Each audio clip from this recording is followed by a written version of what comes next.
سیلاب کی وجہ سے یہ پلان ہمیں پوسٹ پون کرنا پڑا، اور ابھی 4 دسمبر کو یہ ہم نے پہلا مرحلہ ڈی پیز کے ریٹرن کا شروع کیا ہے، جو انشاءاللہ 13 دسمبر کو اختتام پذیر ہوگا۔ ابھی تک جو پروگریس ہے اس کے تحت تقریباً 65 سے 70 فیملیز اپنے گھروں کو واپس پہنچ چکے ہیں 2 دنوں کے اندر، اور آج بھی اچھی پروگریس ہے، اور میں امید کرتا ہوں کہ ڈی پیز کافی تعداد اس پہلے مرحلے کے اندر اپنے گھروں کو واپس۔ اچھا جن صاحب، اس دوران کس قسم کی حکمت عملی اپنائی گئی ہے؟ کیونکہ ظاہر ہے کہ لا اینڈ آرڈر کا تو مسئلہ ہے، لیکن راستے میں بھی سیکیورٹی کی صورتحال ہوگی، تو کس قسم کی حکمت عملی اپنائی گئی ہے؟ جہاں تک حکمت عملی کا تعلق ہے تو اس میں پاکستان آرمی کی طرف سے 2 ٹرانزٹ کیمپ اسٹیبلش کیے گئے ہیں، جس میں پولیٹیکل ایڈمنسٹریشن بھی شامل ہے ہمارے ساتھ۔ یہ کیمپس ڈیرہ اسماعیل خان میں اور ٹانک میں اسٹیبلش کیے گئے ہیں، جہاں پر لوگوں کو فری ٹرانسپورٹ مہیا کی جا رہی ہے، جو متاثرین آ رہے ہیں ان کو پہنچنے کے اوپر کھانا اور ان کی باقی جو سہولیات ہیں وہ دی جا رہی ہیں۔ ہر گاؤں کے اندر جو ڈیسٹینیشن ہے ڈی پیز کی، وہاں پہ فیسیلیٹیشن پوائنٹس لگائے گئے ہیں۔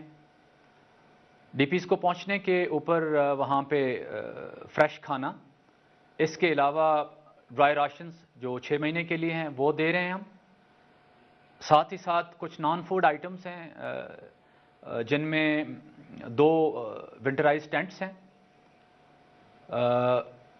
کمبل ہیں، رضائیاں ہیں، کچن آئٹمس ہیں، اور اس کے علاوہ کچھ مسلینس آئٹمس ہیں جو روزانہ کے استعمال کی چیزیں ہیں، یہ وہاں پہ ایشو کی جا رہی ہیں۔ ساتھ ساتھ ڈی پیز کے جو علاقے ہیں وہاں پہ مکمل طور پر الیکٹرسٹی بحال کر دی گئی ہے، پانی کی اسکیمیں مکمل کر دی گئی ہیں، اور اس وقت الحمدللہ تمام گاؤں کے اندر پانی مہیا ہے۔ ساتھ ہی ساتھ فری میڈیکل کیمپس اسٹیبلش کر دیے گئے ہیں، اور بی ایچ یوز جتنے بھی ہیں یہاں پہ فنکشنل ہیں، اسکولز فنکشنل ہیں، تاکہ جب ڈی پیز اپنے گھروں کو واپس لوٹیں تو ان کے بچے اسکولوں میں جا سکیں۔ یہ موٹے طور پر جو اقدامات کیے جا رہے ہیں ڈی پیز کے ریٹرن کے سلسلے میں۔ اچھا جنرل صاحب، اس میں ظاہر ہے کچھ آئی ڈی پیز کو کچھ تو نہیں بلکہ اکثر اور سب کے سب آئی ڈی پیز کو کیش کی بھی ضرورت ہے، تو اس کا بھی کچھ اہتمام کیا گیا ہے؟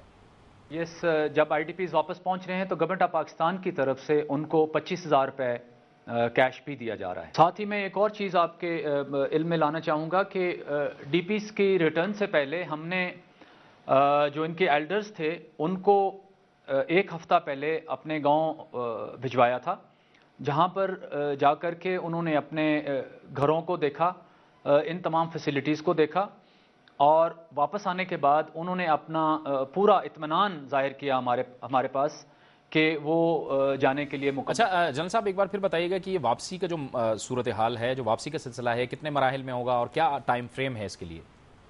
جیسے میں نے پہلے کہا، ڈی پیز کی واپسی 2 مراحل میں ہے۔ پہلا مرحلہ جو کہ 4 دسمبر کو شروع ہے، انشاءاللہ 13 دسمبر کو اختتام پذیر ہوگا، اور اس میں 13 گاؤں جن میں چغملائی، سپلتوئی، مندانہ، سپنکئی، راغزئی اور باقی کچھ گاؤں شامل ہیں، ان کے ڈی پیز اپنے گھروں کو واپس لوٹیں گے۔ دوسرا مرحلہ پہلے مرحلے کی کامیابی کے بعد انشاءاللہ جلدی شروع کیا جائے گا۔ اچھا جنرل صاحب، یہ بھی ایک اہم سوال ہے کہ جو جنوبی وزیرستان جہاں پہ یہ آئی ڈی پیز جا رہے ہیں، وہاں پہ امن و امان کی کیا صورتحال ہے؟ کیا وہاں پہ جو میکسیمم علاقے ہیں ان کو کلیئر کر دیا گیا ہے؟ کیا وہ اب بالکل سیف ہیں؟ جنوبی وزیرستان میں الحمدللہ اس وقت امن و امان کی صورتحال پر اطمینان ہے۔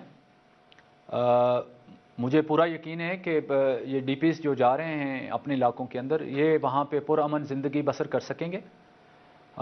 دہشت گردوں کی کمر توڑ دی گئی ہے جنوبی وزیرستان میں، اور اس وقت میں یہ پورے وثوق سے کہہ رہا ہوں کہ جو وہاں پہ فضا ہے وہ ڈی پیز کے ریٹرن کے لیے۔ اچھا جنرل صاحب، اس سارے پروسیس کے دوران جب سے یہ جنگ شروع ہوئی، ظاہر ہے کہ جو ایجنسیز کا جو ایک پولیٹیکل سسٹم تھا، جو ایک جرگا سسٹم تھا، وہ بھی کمزور ہوا، اس سسٹم کو بھی نقصان پہنچا۔ کس طرح آپ ممکن بنا رہے ہیں اس میکینزم کو کہ ان لوگوں کی واپسی پھر ان علاقوں میں نہ ہو اور جو عمائدین ہیں وہ آپ کے ساتھ مل کر کام کریں؟ سب سے پہلے تو یہ ہے کہ دہشت گردوں کی واپسی کا کوئی امکان نہیں ہے جنوبی وزیرستان کے اندر، لیکن اس کے ساتھ ساتھ ہم نے کچھ ایسا میکنزم بنایا ہے جس کے تحت اگر کوئی دہشت گرد واپس آنے کی کوشش کرے بھی تو اس کی کوشش کو ناکام بنایا جا سکے۔ جہاں تک جرگا سسٹم کی آپ نے بات کیا ہے، یہ جرگا سسٹم ہم آلریڈی کر رہے ہیں۔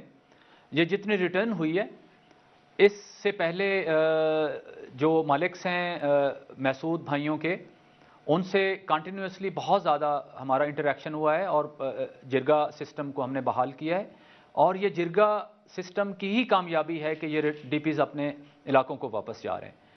ابھی جہاں تک واپس پہنچنے کے بعد ہے تو یہی جرگا سسٹم وہاں پہ بھی قابل عمل ہوگا۔ جیسے میں نے کہا، ریٹ آف دی گورنمنٹ جو ہے وہ بحال کی جا چکی ہے۔ پولیٹیکل ایڈمنسٹریشن نے اس علاقے کے اندر اپنے دفاتر کھول لیے ہیں۔ اسسٹنٹ پولیٹیکل ایجنٹ اور ان کے تحصیلدار اور باقی عملہ وہاں پہ موجود ہے، ڈاکٹرز موجود ہیں، اسکول کے ٹیچرز موجود ہیں، اور جب یہ ریٹرن مکمل ہو جاتا ہے تو اس وقت ان علاقے کے جتنے مشران ہیں، جتنے مالکس ہیں، ان کے اوپر جو ہے وہ لیزان کمیٹیز تشکیل کی جائیں گی جو اپنے اپنا علاقے کے اندر سیکیورٹی کی سچویشن کو مانیٹر بھی کریں۔ جل صاحب، کچھ لوگ جو تھے وہ شمالی وزیرستان بھی چلے گئے تھے، دوسرے علاقوں میں بھی چلے گئے تھے، ان کی رجسٹریشن بھی نہیں ہوئی تھی، ان کے لیے کیا طریقہ کار اختیار کیا جا رہا ہے؟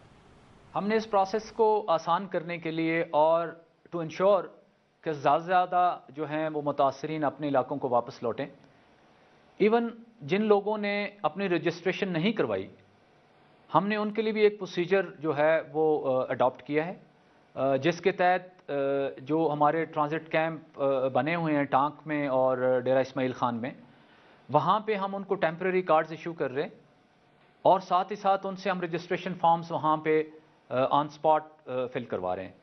جو رجسٹریشن فارمز بعد میں نادرا کو دیے جائیں گے اور ان کے کارڈز بنیں گے، تو جب تک ان کے کارڈز نہیں بنیں گے اس وقت تک وہ ایک ٹیمپریری کارڈ جو کہ پولیٹیکل ایڈمنسٹریشن کی طرف سے ایشو ہوگا، اس کے تحت وہ اپنے فیملیز کے ساتھ۔ اچھا جنرل صاحب، بعض تنظیموں کی جانب سے، خصوصی طور پر ہم نے دیکھا گزشتہ روز ٹی ٹی پی کی جانب سے یہ دھمکی دی گئی کہ متاثرین کو وہاں واپس نہ بھجوایا جائے، یہ کیا صورتحال ہے؟ کیا آپ تو فرما رہے ہیں کہ سارے علاقے کلیئر ہیں وہاں پر؟ کہ اس کی صداقت کا تو میں کچھ نہیں کہہ سکتا، لیکن ثبوت کے طور پر آپ خود دیکھ لیں کہ تیسرا دن ہے اور یہ ڈی پیز لگاتار اپنے گھروں کو واپس جا رہے ہیں، اور الحمدللہ کسی ڈی پیز کو ابھی تک کسی دہشت گرد کی طرف سے کوئی خطرہ نہیں آیا۔ تو میرے خیال میں دہشت گردوں کی یہ استعداد نہیں ہے کہ وہ اس ریٹرن پروسیس کو متاثر کر سکیں۔ یہ تھے میجر جنرل محمد نواز خان، جنہوں نے اب سے کچھ ہی عرصہ قبل ہم سے خصوصی طور پر یہ گفتگو کی تھی، اور آپ نے دیکھا کہ کتنی محنت، کتنی محبت اور کتنے بھرپور عزم کے ساتھ جب جنوبی وزیرستان کے متاثرین واپس جا رہے تھے تو پاک فوج کا یہ جرری کمانڈر اس وقت ان تمام کارروائیوں میں مصروف تھا۔ یہ عمل انہوں نے مکمل کیا اور اس کے بعد وہ 1 جنوری 2011 سے پنجاب آئے اور یہاں پر پنجاب رینجرز کی انہوں نے کمان سنبھالی۔ وقت وہ چاہتا ہے ہمارے اس پروگرام میں بریک کا، اور بریک کے بعد ہمارے اس پروگرام کا سلسلہ جاری رہے گا۔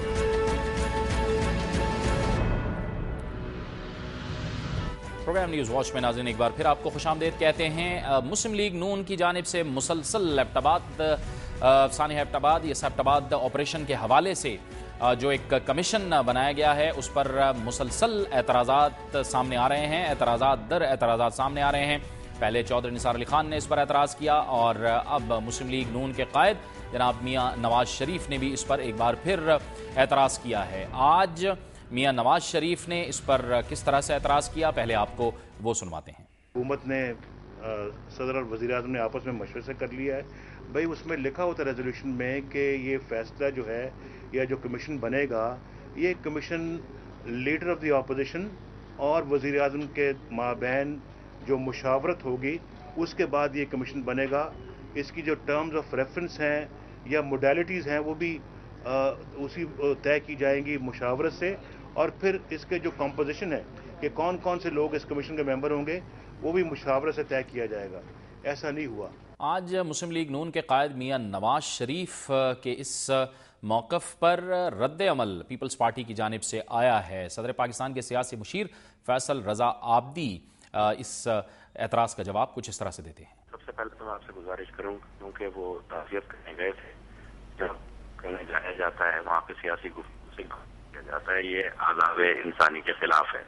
دوسرا، جہاں تعزیت کر رہے تھے آج وہاں کے دو لفظ جو ہے لاردن اور طالبان جنہوں نے حملوں کی ذمہ داری قبول کی تھی، ان پہ بھی لعنت ملامت کے اگر ادا کر دیتے تو قوم کی نظروں کا خط کافی دراز ہو جاتا۔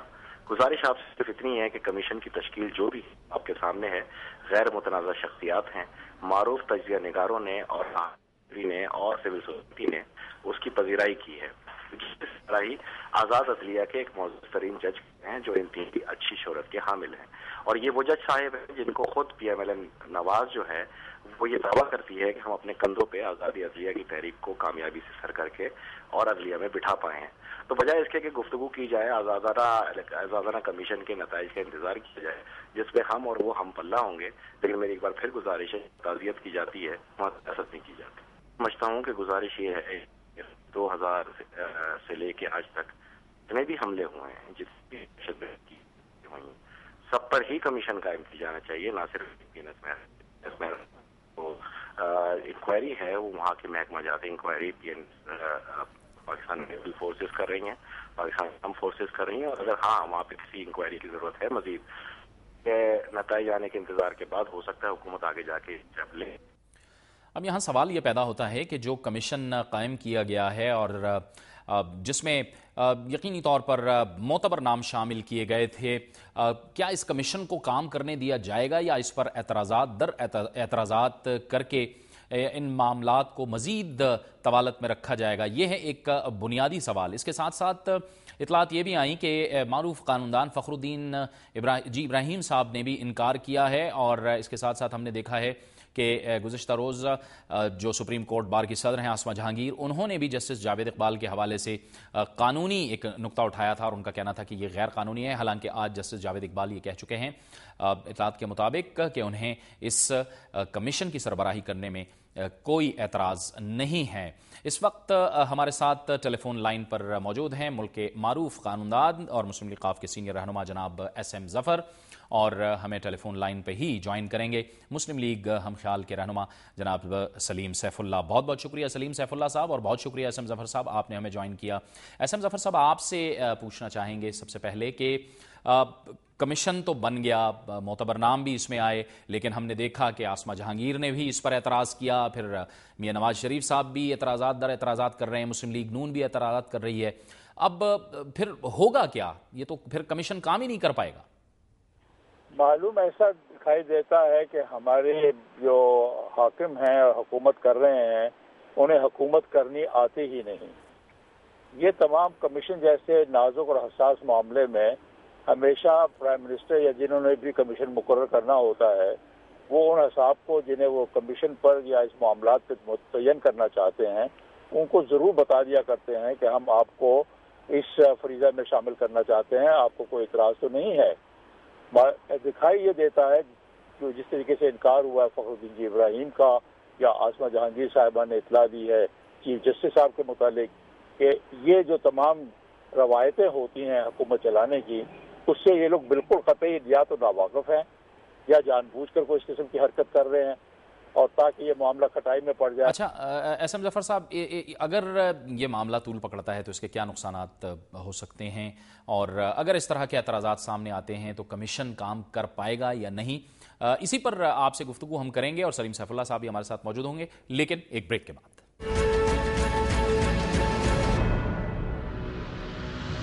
پروگرام نیوز واچ میں ناظرین ایک بار پھر آپ کو خوش آمدید کہتے ہیں، اور بریک سے پہلے ہم بات کر رہے تھے جناب ایس ایم ظفر اور سلیم سیف اللہ صاحب سے، اور وہ ہمارے ساتھ ٹیلی فون لائن پر موجود ہیں۔